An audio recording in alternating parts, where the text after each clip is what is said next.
Hey guys, welcome back to the All In podcast. This is episode 55, so double nickels. I am one of the co-hosts, Mike Badzik, joined by my guy Eli Cooper. What's going on, buddy? Not much, man.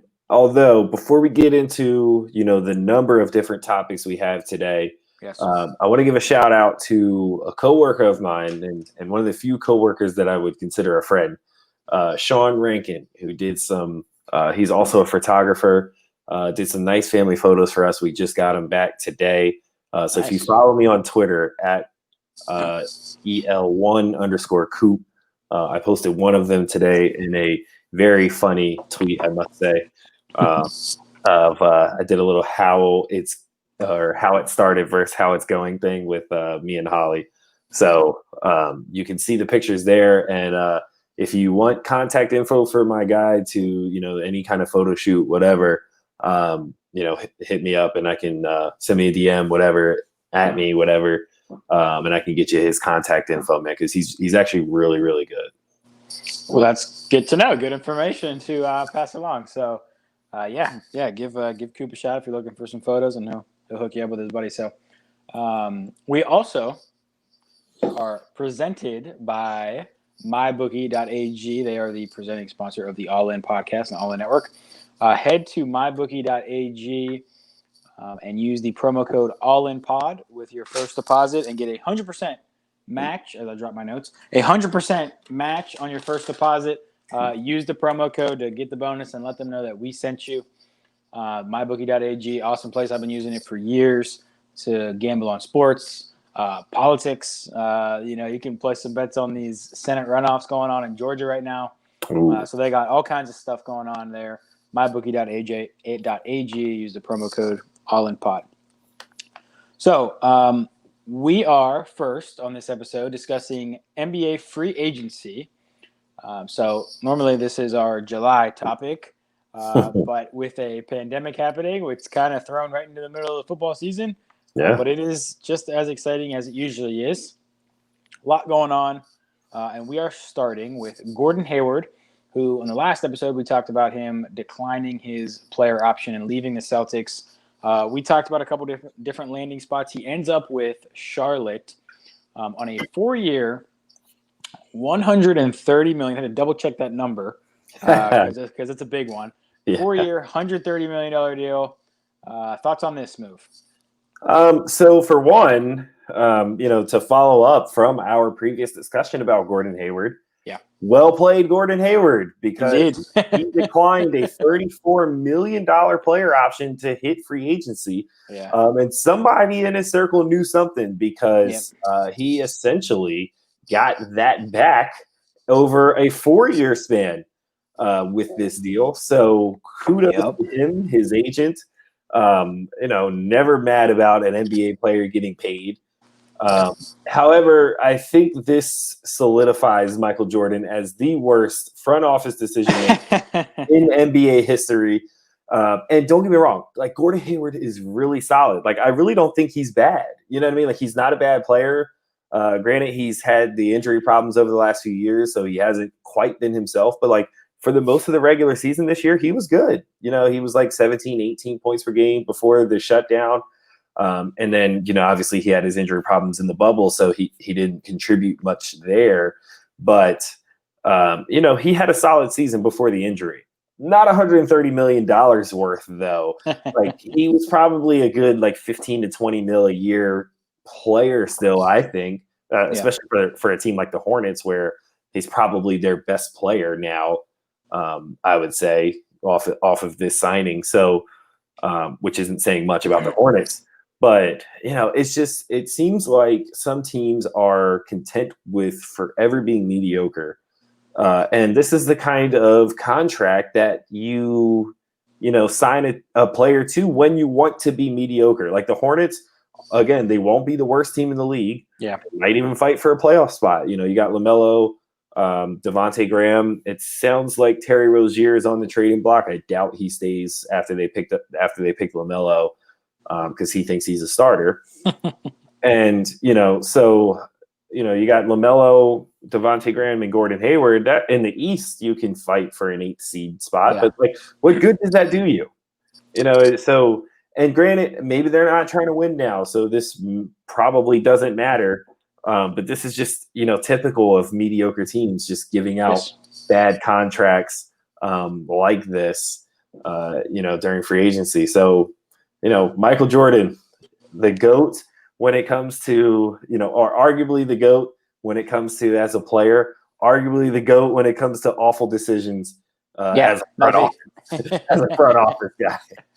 Yeah, so I mean, first of all, good for Gordon Hayward, right? We're like I said last time, we are a pro player podcast, and anytime a guy gets paid, especially get paid that much, we're happy to see it. So good for him. I think for him specifically. So before I talk about Charlotte, just for him, I think the deal makes sense. I think he probably looked at it and he said, I could stay with Boston and be a fourth or fifth option.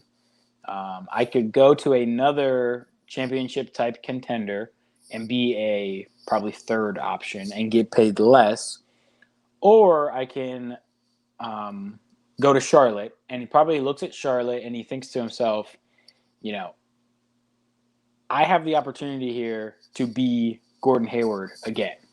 Because I think for a player, especially a player like Gordon Hayward, who was really amazing. Obviously in college he was great, and then in Utah for those years, like, he was a very, very special player, one of the best players in the league, really, and he was the best player on those playoff teams when the Jazz were making it. Signs the max deal in Boston, obviously it goes terribly, and over the last 2 years we've kind of developed this other meaning of Gordon Hayward in our head that's not a superstar player, that's a third, fourth option. Really, at some points we think of him as a bench player. So he probably looks at Charlotte and says, I'm sure he wants to get paid too, first of all. But second of all, he probably looks at it and says, well, I have the opportunity to be the guy here. If I can prove to myself that I'm the guy, I think it makes sense for him. I don't know how he fits with LaMelo Ball. They might be the two polar opposites when it comes to mentality and, but we don't know about LaMelo Ball. His vision, maybe it works really well with them. And, you couple that with Devontae Graham and a couple other guys that they have. It might work out. It might work out well. I mean, I think their ceiling is probably a 6 seed would probably be the ceiling, right? Even that's probably a little bit high when you consider the teams that are in the East and made the playoffs last year. To make that kind of a jump, they're probably going to be fighting for a playoff spot in that that Orlando area. So I will say from that perspective, I think it could make sense. I don't expect a lot from this Charlotte team. I think that LaMelo Ball probably is going to be the ball-dominant player. Now, Gordon Hayward, I would think, would be the leading scorer, but I think the ball is just going to be in LaMelo's hands so much that it's going to be hard for Gordon to be like the guy he wants to be. It depends on the coach and the philosophy he wants, but, maybe Charlotte just looks at it and says, well, we got the money to spend, let's just spend it, and they give it to him. Just for that, but overall, I like the move for Gordon Hayward. I think it makes sense, right? Like he wasn't going to go to this contender and be a guy, so he gets his team. It works out for him. It works out for Charlotte to get a guy. Now they can fight for a playoff spot. At least fight for a spot. Maybe they're this is something that we talked about with Phoenix, and whenever they were talking about trading for Chris Paul. It was kind of like, well, it's not going to put them over the top. They're not going to be a championship contender. And kind of my thing was like, well, if they're Phoenix, like at some point you just have to be like, we need to try to make the playoffs. Right. And I think if you're Charlotte, you're looking at it and you're like, we need to try to make the playoffs before this gets really bad. And so you give this guy the money, you have the cap room, you give him the money for 4 years. You're probably not going to be good in the next 4 years anyway. So you give him the money and just try to maybe get a 7 or 8 seed. Yeah, definitely. So, it's certainly a good deal for Gordon Hayward. Yeah. Certainly a good deal for. I mean, it doesn't make a ton of sense for the Hornets, but long term at least. But you don't have to pay LaMelo really for another 4 to 5 years. So, that's when this contract will be expiring. So, maybe that's the timeline they're looking at here anyway. So we'll see how that goes there in Charlotte. Yep. So the next moves that we're going to talk to is the defending champions. One of the things we've been talking about a lot, and a lot of people have been talking about, is are the Lakers going to try to get better, or are they going to kind of just stand pat? Well, they've decided that they need to get better. Probably the right move. They've gone out and they signed Montrezl Harrell and Marc Gasol as well. So really, bolstering that front line after losing Dwight Howard, and that was a question mark anyway. So they bring in Harrell and Gasol. What do you think about the Lakers with this? I like both of these moves. For one, Gasol is an upgrade from JaVale and Dwight Howard for me, especially because he gives you the same thing on the defensive end, maybe in a different way, but he's still very good on the defensive end in pick and rolls, protecting the rim. The difference is he actually can step out and shoot the three, which will help big time with their spacing. Yes. When they want to put Anthony Davis at the 4. So I don't know who of these two is going to start, whether it be Gasol with Anthony Davis at the 4 or Harrell at the 4, and AD at the 5.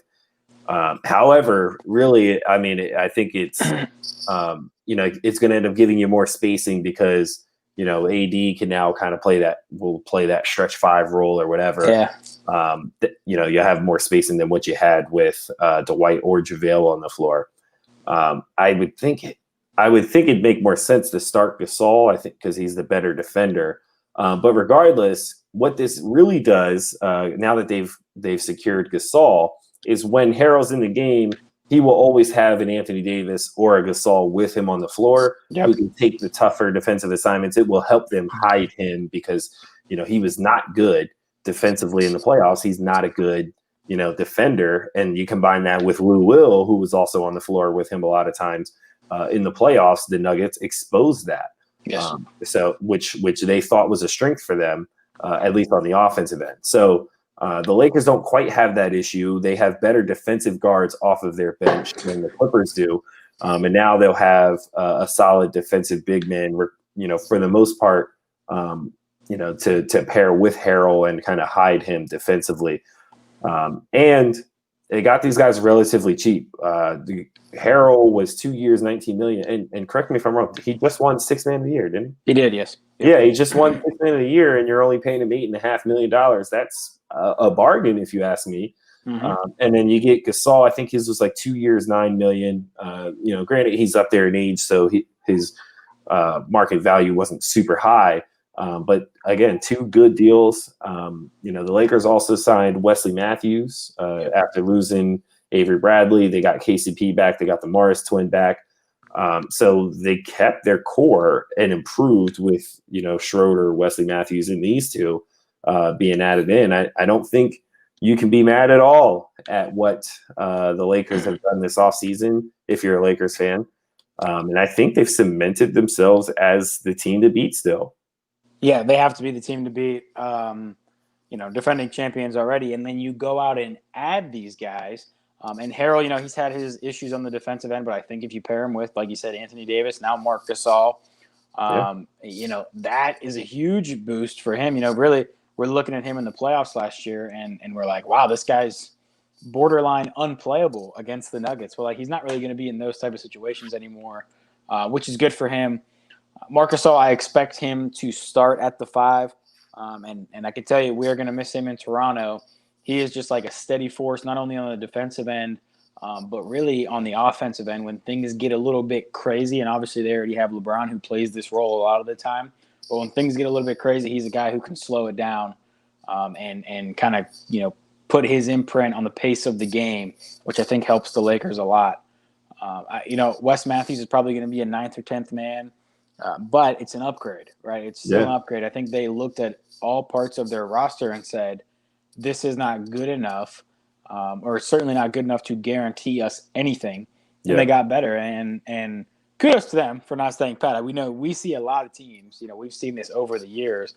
Teams win a championship and they want to re-sign everybody. I think of the Mavericks when they won in 2011 and they gave JJ Barea like something crazy like 4 years, $80 million. And that's what teams do. Like that's what teams do across all sports is the guys who win, you want them to stay, so you give them outrageous amounts of money. Well, they didn't do that. They let Rondo walk. They let Dwight walk, and they retooled, and they're probably going to get better. Let's talk about the rumor mill going around the Lakers, and that is the possibility of Anthony Davis signing a 1+1 deal, so 1 year, then a player option, potentially leaving room for Giannis to join in 2021. Do you like this idea? I love it. And not just because of Giannis. I don't necessarily know if I love the fit between him and Giannis, but that's something that you just work out, right? For what, if you want to talk about it in regards to that, sure. That is a great, opportunity for the Lakers. But really when you're thinking about why for AD, I'm pro this is because there's only 2 years left on LeBron's deal. And he very well could retire at the end of those 2 years, depending on how these next 2 seasons go. Who knows what his plans are? But LeBron could be either retire or leaving at the end of these 2 years. If I'm Anthony Davis, I don't want to sign a 5-year deal with a veteran roster that is heavily carried by me and LeBron, and we don't really have youth players coming up where it's like, okay, well, even if LeBron leaves us high and dry, we'll be okay. No, he'd be back in a New Orleans Pelicans situation. Right. And if we look at it, it takes a while to get out of that situation. You know what I mean? A lot of times it takes a big free agent signing. It took the Lakers, 6 years to get back to this point, just to making the playoffs, 10 years to get back to championship level. And if I'm Anthony Davis, I don't have that. And that's relatively quick for franchises. Right. That is relatively quick. Right. I mean, we've seen teams, win it and not make it back, or get close and not make it back. So it's especially someone who's, I think he's 28, 29, somewhere in that range. He does not have 10 years, you know what I mean, to try to win another title, let alone make the playoffs. So if I'm him, I'm absolutely signing a 1+1 this year, max amount of money. And then, you reevaluate your options next offseason. Maybe have a conversation with LeBron, give me at least a hint what you're thinking, right? After this season, so I can be prepared. Maybe I'll opt in for this one last year and then be unrestricted, or I'll opt out and make my own decision, which I think is an easier conversation if they win another title this year. For Anthony Davis, for those and really any player, in my opinion, who's like top 5 or 7 in the league, I'm all in favor of 1+1 deals, because the worst thing you do is get stuck in a long-term contract with a franchise, that really doesn't have a ton of stability. The only player that I really recommended that would ever recommend that for was Tim Duncan. The Spurs are going to be good as long as Tim Duncan and Greg Popovich have a heartbeat. You know what I mean? So they're always going to be competitive. So he could sign 5-year deals his entire career with no issue because of how well the Spurs organization is run. And that core was all the same age. That ain't the case here for AD. He's still in his prime. A lot of the players he's playing with are either past it or at the end of it. So keep that flexibility. Don't sign the 5-year. Yeah, and this is one of the things that we've learned in this player empowerment era is go ahead, sign the 1+1, sign the 2-year deal. It used to be that players would fight for 7-year deals. They were, back the CBA before this one, you could do 7-year deals, and then you get these huge 7-year deals, and for the last 2 or 3, it's pretty much dead money, because by that point, most it's like these baseball contracts we see. So players were fighting for that, right? And then owners finally won a battle, and they reduced it to these 5-year deals. And now the players are like, well, actually, we're good with 2, right? And we've seen now with precedent, like with Kevin Durant, he tore his Achilles right before signing a max deal with Brooklyn. So I think, we now have precedent of the gamble always was take the long deal in case you get hurt. Well, now these players, especially these top 5, top 7 players, like you mentioned, they look at it and they're like, forget it. Even if I do get hurt, I'm going to get the amount of money that I want. Right. Because teams are realizing the premium that these superstar players are. So I think for him, it'd be a good idea to sign the 1+1. Plus, you mentioned, getting left high and dry by LeBron.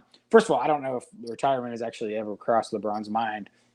Yeah. Maybe it has, maybe it hasn't. But Look at the way that rosters end up after LeBron leaves typically, right? The way he constructs things is win right now, win right now, win right now, which is, why he's won 4 championships and been in the finals 10 times. But when he's not there, it can do damage to the roster. Think about Cleveland after he left the first time. Think about Miami. Think about Cleveland after he left the second time after they put so much. They traded every draft pick they had for D Wade and Darren Williams and all these old guys. But that's what he does because he's like, let's win right now. AD's probably looking at it and is like, I'm not getting left with those guys. Every time's a 1+1. It's a good move for him. I agree with you. I think he should do a 1+1. Even if it's not, let's go get Giannis. I think it just makes more sense for these superstars to take shorter deals. Yeah. And the other thing is, because now, and this might not be the case going for the next couple of years, but the trend over the last few years is that the max amount that you can make goes up each year because revenue has been going up and the salary cap has been going up. So like the max contracts have been going up. That probably won't happen in 2021, but when you keep this flexibility in general, you leave that door open where if it does, a max contract could go from, 35 million to 40 million, in this kind of a deal. So that's another reason to always, leave that door open. Yep. So let's talk about the Lakers' biggest rival, the Clippers. They kind of haven't done much this offseason, right? Besides switching coaches.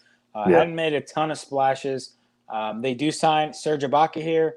I think that's a great pickup. I'm seeing all my Raptors getting clipped off here besides Fred. Does this significantly help the Clippers? Yes. It's a huge upgrade for the Clippers. That is their weak spot, is their defense and their front court. And Ibaka is a huge asset for them.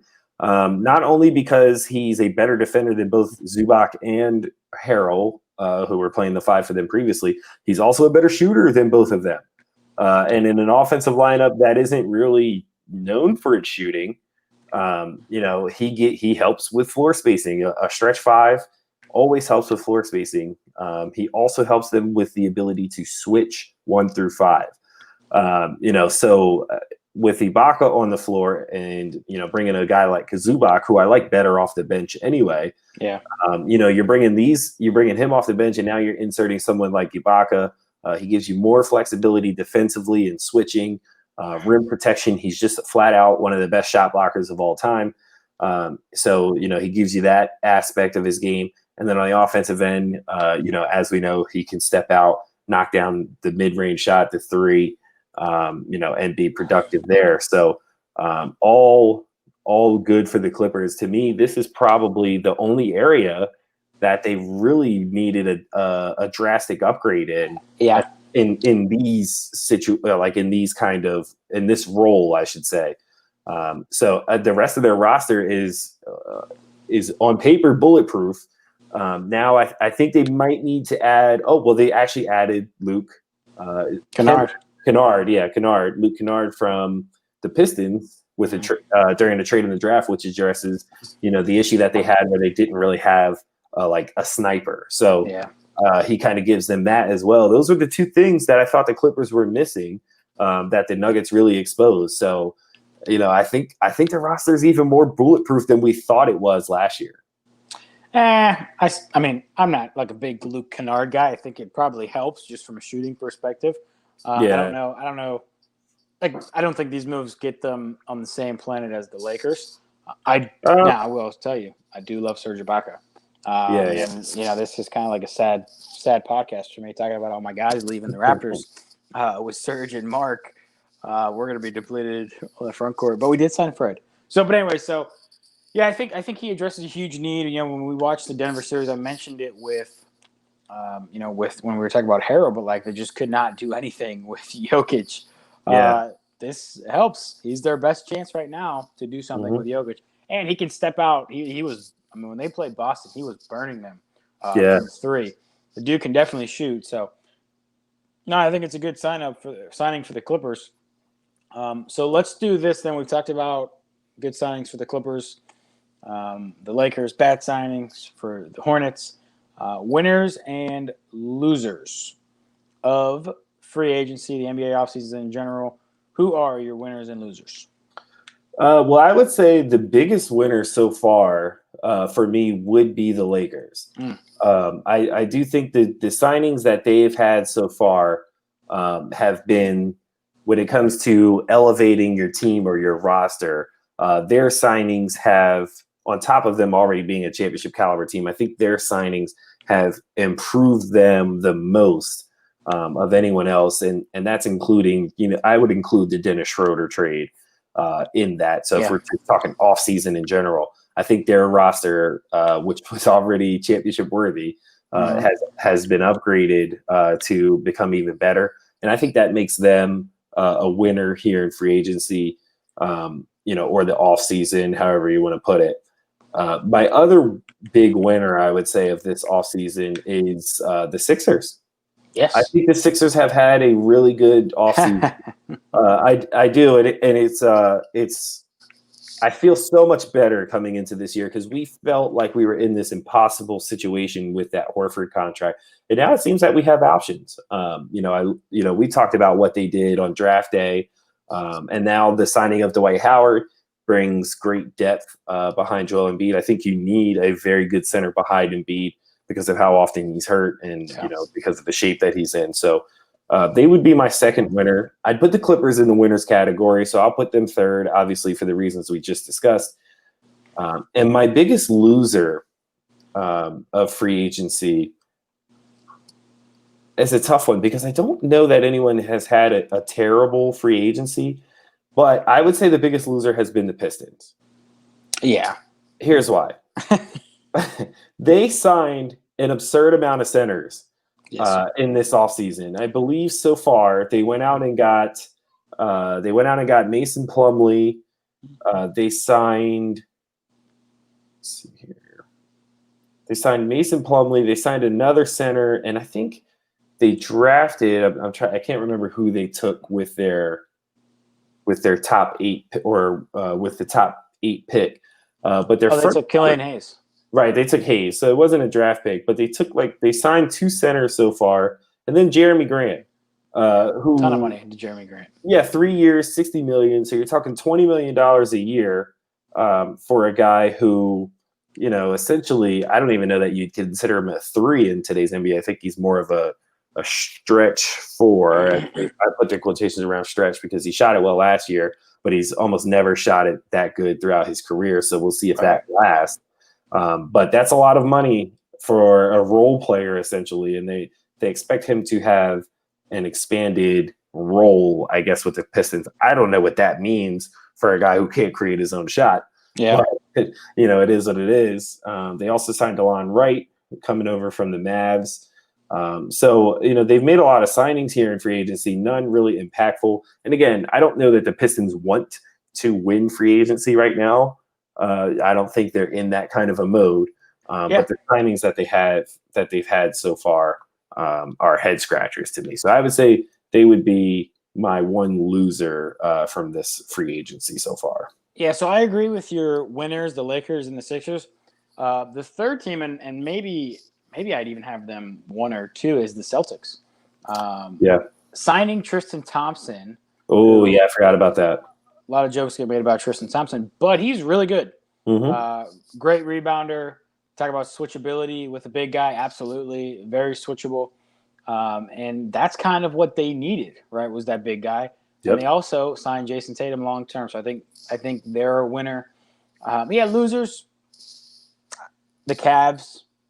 They signed Matthew Dellavedova to a 1-year deal. That's terrible. Why would you do that? The Pistons, it's the usual suspects, right? It's the reason why some teams are always good is because some teams are really dumb. And the Hornets, the Pistons, the Cavs, we're seeing that. So I think they're the usual suspects and they lose. So I mentioned Tatum. We have seen 5 young stars sign max extensions with their team. Mitchell, De'Aaron Fox, Jason Tatum, Bam Adebayo, and Brandon Ingram.